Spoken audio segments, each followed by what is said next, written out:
ஸல்லல்லாஹு அலைஹி வஸல்லம் வாழ்க்கை எடுத்து பாருங்கள். மனைவிடத்தை இவர்கள் நடந்து கொண்ட முறையை எடுத்து பாருங்கள். லா இலாஹ இல்லல்லாஹ். மனைவி உணவை தயாரித்தால்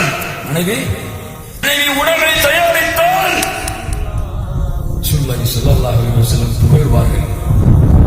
அல்லாஹ்வுடைய தூதர் தன் முன்னால் வைக்கப்பட்ட எந்த உணவையும் போய்க்கூடியது கிடையாது. சாப்பிடுவாங்க. எத்தனை பேர் இன்னைக்கு மனைவி சமைக்கக்கூடியதை புகழ்றது? எத்தனை பேரு மனைவி இவ்வளவு கஷ்டப்பட்டு சமைக்கிறாங்க, ஏம்மா எவ்வளவு அழகா சமைக்கிறோமா அப்படின்னு சொல்லி புகழ்றது. உப்பு இருக்காது, தெரியாம மறந்துருப்பாங்க மனைவி. அதுக்கு சண்டையா பார்த்தீங்கன்னா, உப்பு ஏன் நீ போடல, ஏன் நீ இப்படி சமைச்ச, யாருக்கு நீ சமைக்கிற, நீ வேணுமுன்னே இப்படி செய்றியா?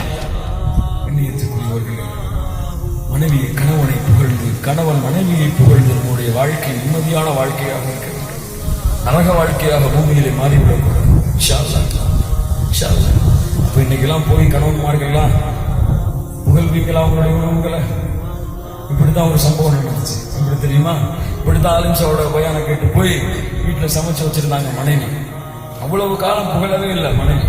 மகனவன் ஆலிம்சா பயானை கேட்டு போய் மனைவி அன்னைக்குதான் சமைச்சு வச்சாங்க. சமைச்சு சிக்கனெல்லாம் நிறைய வேட்டி இருந்துச்சு. அன்னைக்கு பார்த்து சரி புகழ்ந்துருவோம் அப்படின்னு சொல்லி சாப்பிட்டு எடுத்த வாயில வச்சு, எம்மா என்ன அழகான சாப்பாடுமா அப்படின்னு சொன்னா மனைவியோட முகம் அப்படியே மாறி போச்சு. கோபம் அப்படி வெடிக்க ஆரம்பிச்சிருச்சு. அப்படி முகமெல்லாம் ரொம்ப செவந்து போச்சு. கணவன் பார்த்தா, என்ன நம்ம ஏதாவது தப்பா சொல்லிட்டோமா, அலிம்சா தப்பா சொல்லி கொடுத்துட்டாரா அப்படின்னு யோசிச்சு ஆரம்பிச்சாங்க.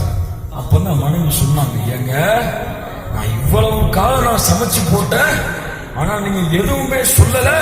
இன்னைக்கு எனக்கு உடம்பு சரியில்லைன்னு சமைக்க முடியல, பக்கத்து வீட்டு பொண்ணு சமைச்சதை வாங்கிட்டு வந்து போட்டா நீங்க இப்படி சொல்றீங்களோ அப்படின்னு சொன்ன உடனேதான் அவரோட நிலைமை நீங்க கன்ஃபார்ம் பண்ணீங்க எனக்கு போறதுக்கு முன்னாடி அப்படின்னு சொல்லி.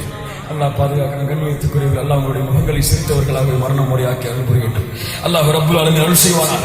இப்படி குடும்ப வாழ்க்கையில் இஸ்லாமிய மார்க்கம் ஒழுக்கத்தை கற்றுக் கொடுத்திருக்கிறது.